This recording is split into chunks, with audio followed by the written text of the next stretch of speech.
अब तक आपने रिसर्च मेथडोलॉजी के बारे में एक बेसिक नो हाउ आपको हो गई है। आज हम ये सीखेंगे कि रिसर्च कहाँ से शुरू होती है और कैसे शुरू होती है। रिसर्च शुरू होती है एक प्रॉब्लम से। आपको सोसाइटी के अंदर जब कोई प्रॉब्लम नज़र आती है, वो आपके लिए एक रिसर्च प्रॉब्लम बन जाती है। और रिसर्च प्रॉब्लम क्या है? इट इज़ अ डिफ़िकल्टी और an issue that a researcher wants to solve. ये एक डिफ़िकल्टी है या इशू है जो कि रिसर्चर सॉल्व करना चाहता है। उसके बाद कुछ एग्जांपल्स हैं, आप देख सकते हैं जो आपके सामने लिखा हुआ है। तो जैसे मिसाल है कि स्टूडेंट की परफॉर्मेंस बहुत ही लो है, तो इसकी आपका एक रिसर्च प्रॉब्लम बन सकता है। आप इस मसले को हल करना चाहते हैं, तो आप इसे अपना रिसर्च प्रॉब्लम बना लेते हैं।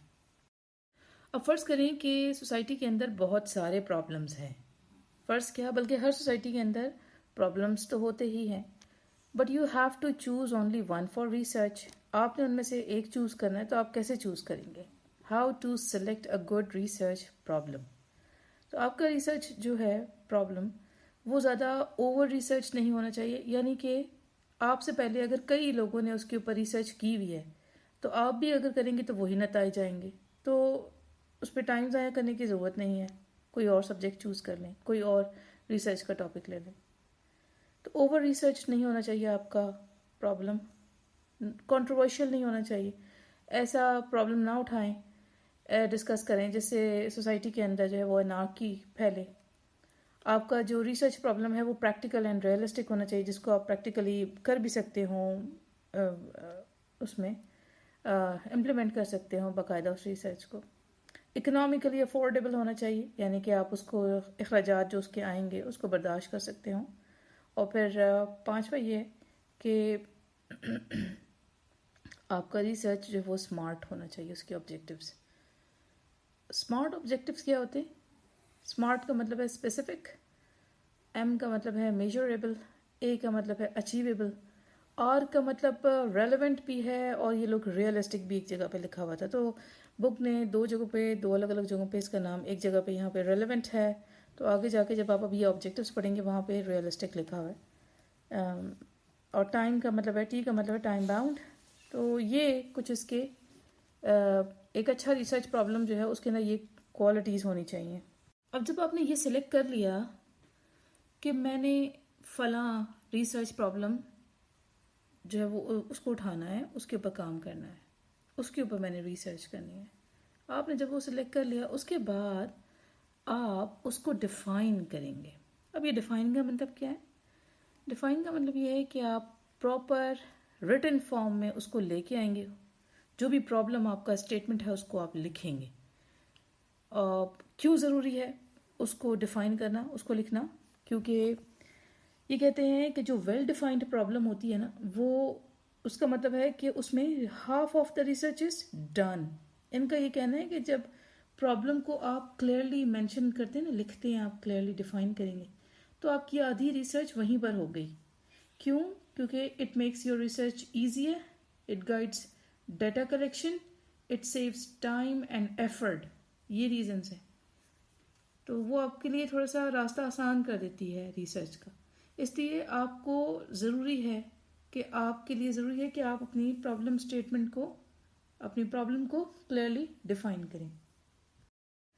अब रिसर्च प्रॉब्लम को डिफाइन करने के लिए भी कुछ स्टेप्स हैं, और वो स्टेप्स क्या है कि सबसे पहले जैसे ही आपने सिलेक्ट कर लिया ना कि मैंने फलां रिसर्च प्रॉब्लम पे काम करना है, जब जब आपने सिलेक्ट कर लिया, आपको डिफाइन करना है ना। उसे डिफाइन करने के लिए आप उसे सबसे पहले जनरल वे में लिख दें।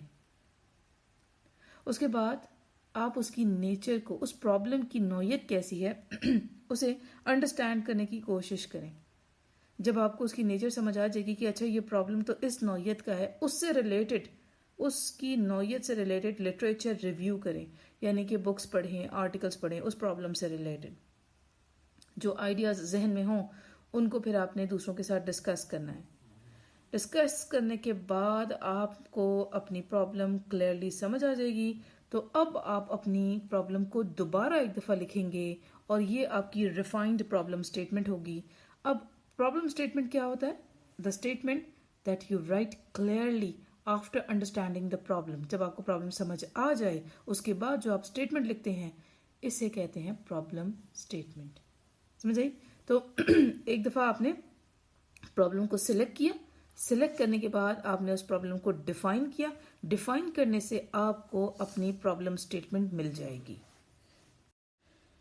अब जो आपने प्रॉब्लम स्टेटमेंट लिखी है उसके कुछ फीचर्स भी हैं, यानी कि उसकी खुसूसियात कुछ ये होनी चाहिए जो आपके सामने मेंशन है, तभी आपका प्रॉब्लम स्टेटमेंट सही कहलाएगा। पहली बात तो ये कि वो सवाल ना हो, वो एक स्टेटमेंट हो। दूसरी बात ये कि उसमें वेरिएबल्स एंड की टर्म्स क्लियरली मेंशन हो। वेरिएबल्स क्या हैं?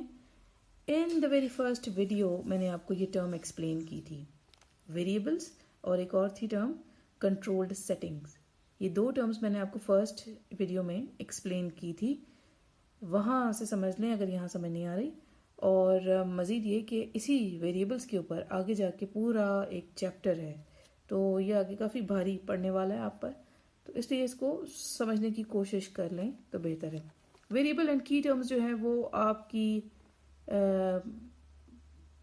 स्टेटमेंट में क्लियरली मेंशन होने चाहिए। और तीसरी बात ये कि आपकी जो प्रॉब्लम स्टेटमेंट है वो 3 से 4 सेंटेंसेस या एक शॉर्ट पैराग्राफ तक एक्सटेंड कर सकती है। ठीक है?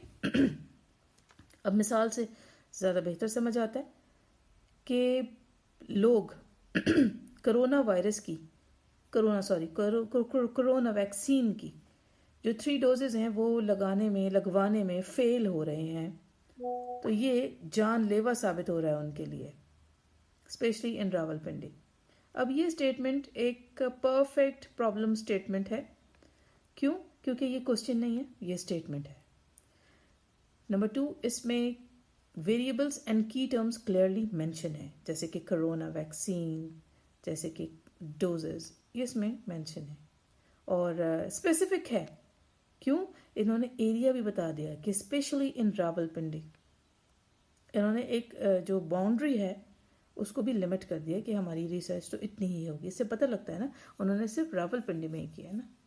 अच्छा, इसके अलावा ये कि ये इशू इसमें क्लियरली मेंशन है। ठीक है? तो ये खुसूसियात आपकी प्रॉब्लम स्टेटमेंट में होनी चाहिए। आपने एक प्रॉब्लम सिलेक्ट कर ली सोसाइटी के अंदर से, सिलेक्ट करने के बाद आपने उसको डिफाइन किया, डिफाइन करने के बाद उसी डिफाइनिंग के प्रोसेस से आपको उसका प्रॉब्लम स्टेटमेंट मिल गया। अब एक परफेक्ट प्रॉब्लम स्टेटमेंट आपके पास आ गया। अब आपने रिसर्च क्वेश्चंस प्रिपेयर करने हैं। अब रिसर्च क्वेश्चन क्या होता है?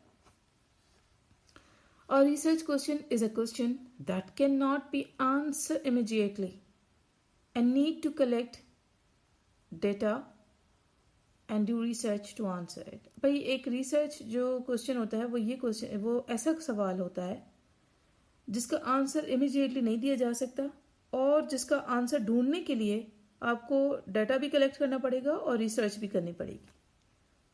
सवाल दो तो इस तरह के होते हैं, एक होते हैं रिसर्चेबल क्वेश्चन, एक होते हैं नॉन रिसर्चेबल क्वेश्चन। इसके ऊपर डिफरेंस देखा था मैंने। रिसर्चेबल क्वेश्चंस वो होते हैं जिसके लिए आपको रिसर्च करनी पड़े, जिसका आंसर देने के लिए आपको रिसर्च करनी पड़ेगी। इसका आंसर अननोन होता है। इसकी जो प्रॉब्लम होती है वो पर्सनल नौयत की नहीं होती, जनरल प्रॉब्लम होती है, यानी कि वो औरों की भी प्रॉब्लम होगी, सिर्फ एक शख्स तक महदूद नहीं होगी।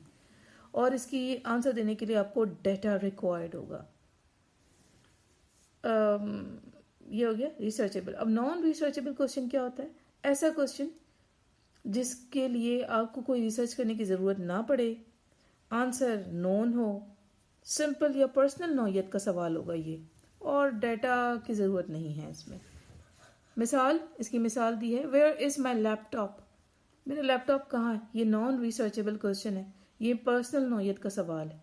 क्या ये सवाल पूरी सोसाइटी के लिए है? नहीं, ये एक शख्स की है, तो इसलिए ये एक नॉन रिसर्चेबल क्वेश्चन है। इसके लिए कोई डेटा की ज़रूरत नहीं है, इसके लिए कोई रिसर्च की ज़रूरत नहीं।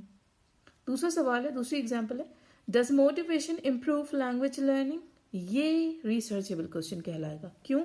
क्योंकि इसके लिए रिसर्च करनी पड़ेगी, आंसर मालूम नहीं है, डाटा चाहिए, और ये सवाल पर्सनल नौयत का नहीं है। फिर अगेन इसकी भी कुछ खुसूसियात होंगी।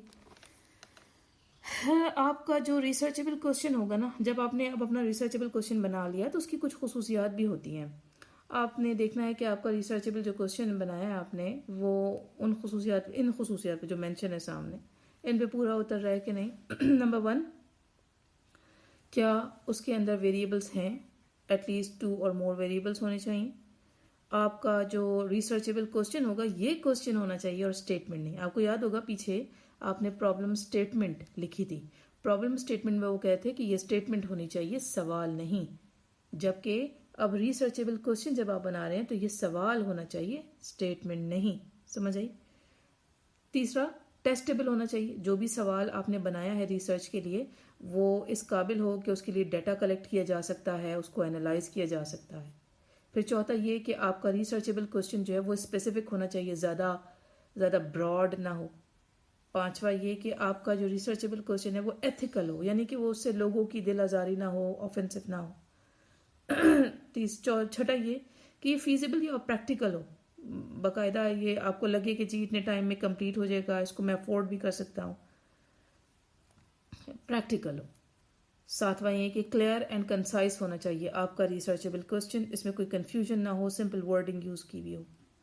आठवां ये कि आइडेंटिफाइज पॉपुलेशन, यानी कि आपने स्टडी किसके ऊपर करनी है, किन लोगों के ऊपर करनी है, उनको क्लियरली मेंशन कर दें। जैसे कि पीछे जब आप प्रॉब्लम स्टेटमेंट आप देख रहे थे, बड़ी अच्छी एग्जांपल थी कि उसमें रावलपिंडी के लोगों पर उन्होंने स्टडी की थी। तो यहाँ आपने भी जब रिसर्चेबल क्वेश्चन प्रिपेयर करेंगे तो उसमें भी इसी तरह आपने मेंशन ये करना है कि किन पर आपने स्टडी करनी है। और नवा जो इसका पॉइंट है वो ये है कि अलाइंड हो रिसर्च के साथ। आपका रिसर्चेबल क्वेश्चन आपकी रिसर्च के स्टेटमेंट के साथ, जो आपका प्रॉब्लम स्टेटमेंट था ना अभी जो आपने पीछे लिखा, उसके साथ अलाइन करना चाहिए। रिसर्च का पूरा जो ढांचा होगा, जो डिज़ाइन होगा, उसके साथ अलाइन करे, और जो भी tools you are going to use उनके साथ भी अलाइन करना चाहिए। अब जब आपने रिसर्चेबल क्वेश्चन प्रिपेयर कर लिया तो उसके बाद आपने रिसर्च ऑब्जेक्टिव्स अपने सेट करने हैं। ये जो ऑब्जेक्टिव्स हैं ये क्या हैं? ये स्पेसिफिक स्टेप्स, क्लियर एक्शंस या मेजरेबल टारगेट्स होते हैं जो कि आप अपनी रिसर्च के प्रोसेस में लेते हैं। यानी कि आपकी जो रिसर्च है उसमें क्या स्पेसिफिक स्टेप्स आप लेने वाले हैं, क्या क्लियर एक्शंस आप करने वाले हैं, क्या टारगेट्स आप लेने वाले हैं, अचीव करने वाले हैं। ये ऑब्जेक्टिव्स में आप बयान कर देते हैं इनको। क्यों? क्योंकि ये आपको मदद देंगे stay focused, collect right data, complete research properly. ये ऑब्जेक्टिव्स अगर आप सेट करेंगे तो आपको ये 3 जो मैंने अभी बातें कही हैं इसमें आपको मदद देंगे। यानी आपने अपने रिसर्च के प्रॉब्लम पर फोकस रखना है, अपना राइट डाटा कलेक्ट करना है, इधर उधर की कोई और चीज़ें ना ले लें। अपनी रिसर्च को प्रॉपर्ली कंप्लीट कर सकेंगे आप अपने रिसर्च ऑब्जेक्टिव्स की मदद से। अगर आपने अपने ऑब्जेक्टिव सेट किए हुए हैं तो आप अपनी रिसर्च को इस ख़त्म तक बड़े आराम से पहुंचा सकते हैं। अब जो आप ऑब्जेक्टिव सेट करेंगे उनकी भी खुसूसियात है। खुसूसियात क्या है? स्मार्ट होने चाहिए। हम ये पीछे अभी पढ़ के आए हैं, बताया था मैंने आपको कि आगे आएगा जब हम रिसर्च प्रॉब्लम के बारे में पढ़ रहे थे। यही स्मार्ट था पीछे भी। एस का मतलब है specific, M means measurable, A means achievable, R means वहाँ रेलिवेंट था, यहाँ आगे जाके बुक ने रियलिस्टिक लिखा। I don't know which one is correct, you can search it by yourself. और टी जो है, टी टाइम बाउंड है। तो ये आपने अपने ऑब्जेक्टिव्स की कैरेक्टरिस्टिक्स हैं कुछ, ये आपकी ऑब्जेक्टिव्स में ये कैरेक्टरिस्टिक्स होनी चाहिए। तो बहरहाल अब आपने ऑब्जेक्टिव्स सेट कर लिए हैं। अच्छा, लास्ट में ये भी है कि इन्होंने एम और ऑब्जेक्टिव्स के दरमियान डिफरेंस बताया कि इन दोनों में फ़र्क है। क्या फ़र्क है?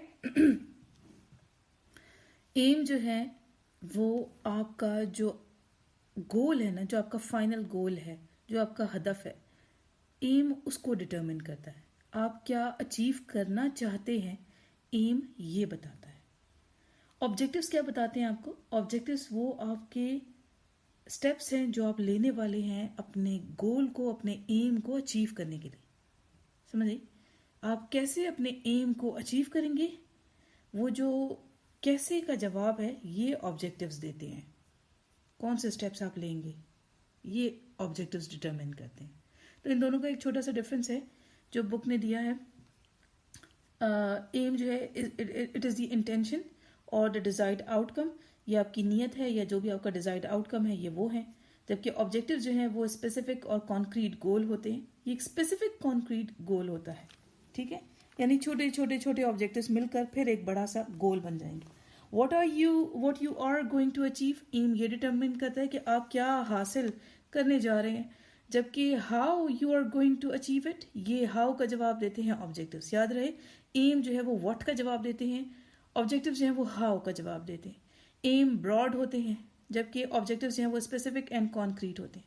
एम जो है वो डिवाइड हो सकते हैं मजीद सेवरल ऑब्जेक्टिव्स में, ठीक है ना। यानी कि फॉर एग्जांपल मेरा तो एक बड़ा सा एक गोल है, मेरा एम है। अब मैं इस एम को छोटे छोटे ऑब्जेक्टिव्स में डिवाइड कर सकती हूँ कि मैं पहले इसको, ये ऑब्जेक्टिव है तो मैं इसको यूं यूं हासिल करूंगी, फिर मेरा ये ऑब्जेक्टिव है, जब वो सारे मीट कर लेंगे तो फिर एम कंप्लीट हो जाएगा मेरा। जबकि जो ऑब्जेक्टिव्स होते हैं वो स्टेप्स होते हैं जो कि जिन्हें आप हासिल करते हैं टू रीच द एम, यानी जिन्हें आप अचीव करते हैं टू रीच द एम तक पहुंचने के लिए। बहरहाल ये एक डिफरेंस था छोटा सा जो कि बुक ने दिया था। इसी के साथ चैप्टर 1 कंप्लीट हुआ। और हमने आज क्या सीखा, हमने ये सीखा कि एक रिसर्च कहाँ से स्टार्ट होती है। It starts with a problem, एक प्रॉब्लम से स्टार्ट होती है। आपको मुआशरे के अंदर एक प्रॉब्लम नजर आई, उसको आपने अपना रिसर्च प्रॉब्लम बना लिया। अगर कई सारी प्रॉब्लम्स हैं तो you have to select one, आपने एक चूज़ करना होगा। और चूज़ करने के लिए उन्होंने तरीका भी आपको बता दिया कि क्या क्या चीज़ें आप देखेंगे कि आपने सिलेक्ट कैसे करना है एक अच्छा रिसर्च प्रॉब्लम। जब आपने प्रॉब्लम सिलेक्ट कर लिया, अब now you have to define it, अब आपने उसको डिफाइन करना है। तो डिफाइन के भी कुछ कैरेक्टरिस्टिक, कुछ प्रॉपर्टीज़ हैं, कुछ खुसूसियात उन्होंने बताई हैं आपको। और डिफाइन करने से ये होगा कि आपको आपका प्रॉब्लम स्टेटमेंट मिल जाएगा। प्रॉब्लम स्टेटमेंट भी उन्होंने आपको बताया कि क्या चीज़ है। फिर जब प्रॉब्लम स्टेटमेंट आपने लिख लिया, अब आपको रिसर्चेबल क्वेश्चंस चाहिए। रिसर्चेबल क्वेश्चंस क्या होते हैं, जो क्वेश्चंस जिन्हें आप फौरन आंसर नहीं दे सकते, जिनके लिए आपको रिसर्च करना पड़ेगी, डाटा कलेक्ट करना पड़ेगा, ये रिसर्चेबल क्वेश्चंस कहलाते हैं। जो पर्सनल नौयत के नहीं होते, जिसमें बाकियों का भी इंटरेस्ट होता है, तो ये आपने रिसर्चेबल क्वेश्चन प्रिपेयर करना है। और फिर उसकी भी खुसूसियात हमने देखी कि वो किस तरह के होने चाहिए। रिसर्चेबल क्वेश्चंस के बाद हमने ऑब्जेक्टिव्स सेट करने हैं। ऑब्जेक्टिव्स क्या है वो भी हमने देख लिया, उसकी खुसूसियात भी देख ली। तो यहाँ पर ये चैप्टर हुआ इख्तिताम पजीर।